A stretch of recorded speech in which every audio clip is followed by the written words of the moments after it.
Okay, now I know as far as old military rifles go, the 1886 Lebel may not exactly be the most popular choice out there, but I thought I might as well go ahead and do a bolt disassembly and reassembly video for it since I've not seen one on YouTube so far. I could be missing something, but I've not seen one so far, so I thought since I've got one now, I might as well go ahead and do it. Now before you get started, you're going to need a couple of things. First of all, you need a big flat piece of hardwood like this. And those of you who've disassembled the bolt of an early Mauser already know where you're going to need this. But for those of you who don't, just sit tight and see. The second thing you're going to need is a good-sized flathead screwdriver, something like this. It doesn't need to be too big, but it needs to be big enough to fit into the retaining screw right here in the bolt, because that's the first step in taking down the bolt. And with that said, let's go ahead and get right to it. First of all, of course, you're obviously going to have to open up the bolt. The cartridge elevator pops up like that if you pull it back hard enough. And then go ahead and unscrew the retaining screw as I just said.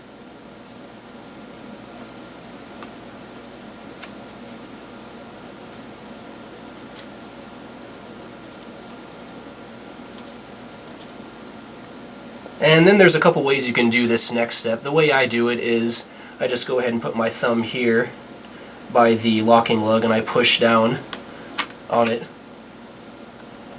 until it sort of turns like that, and then you can just sort of pull it a little bit and it'll come right out. And that's what you have to do in order to take the bolt out in the first place. But with that step, just to take out the bolt, you've already partially disassembled it. Here's the bolt head right here. Go ahead and just set that aside, and you can pull the rest of the bolt out just like that. Set it right aside, then you can set the rest of the rifle aside for the time being.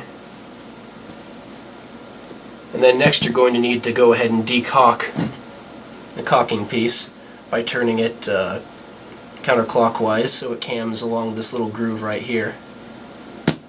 Be careful though, you could pinch yourself if you don't do it right.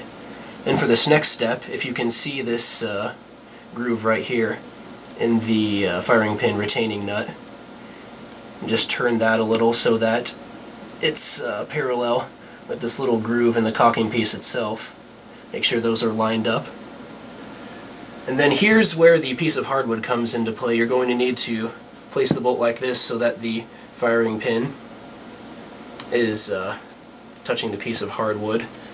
And usually what I would do is just push down on the bolt handle like this. And then you can just sort of slide the firing pin retaining piece right off and set that aside. Fits into a little groove on the end of the firing pin here. And then here's where you need to be a little careful. Release the pressure on the firing pin spring slowly so it doesn't all come shooting out and hit you in the face. That's not happened to me yet, but I'm sure it will someday. And go ahead and take the cocking piece off. And you can just take the firing pin and firing pin spring right out of the bolt body. Take the firing pin spring off the firing pin, and there you go. There's the bolt completely disassembled. Because the Lebel lacks any kind of safety, it's not all that complicated. One of the nice things about it, even though it's a little difficult to take out in the first place, like I said, once you do take it out, it's already partially disassembled. As you would suspect, reassembly is essentially just disassembly in reverse. So your first step would be to slide the firing pin spring onto the firing pin like this, and put that into the bolt body like that. And slide the cocking piece on the end of the firing pin like this and make sure it's in decocked position. Then you're going to have to compress the firing pin spring again, pushing down on the bolt handle, so you can slide the firing pin retaining nut over those little grooves on the end of the firing pin like that.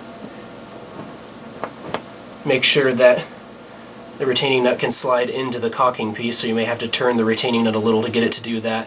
And then after that you're going to want to turn the retaining nut a little more so that it will stay in the cocking piece. And then before you put it back into the rifle, you're going to want to make sure that the bolt is in cocked position by pressing down on the bolt handle again and turning the cocking piece clockwise so that it looks like this.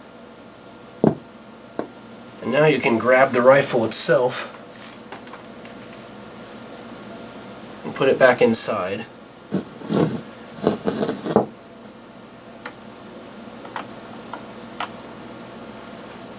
Slide the bolt in like that.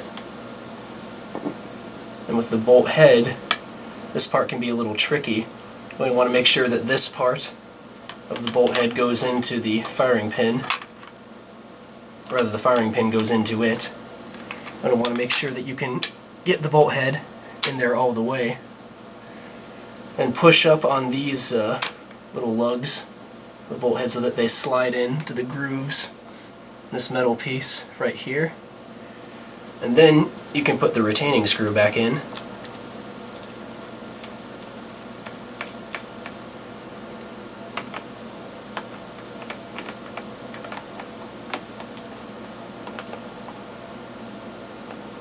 And there you go. Bolt is reassembled.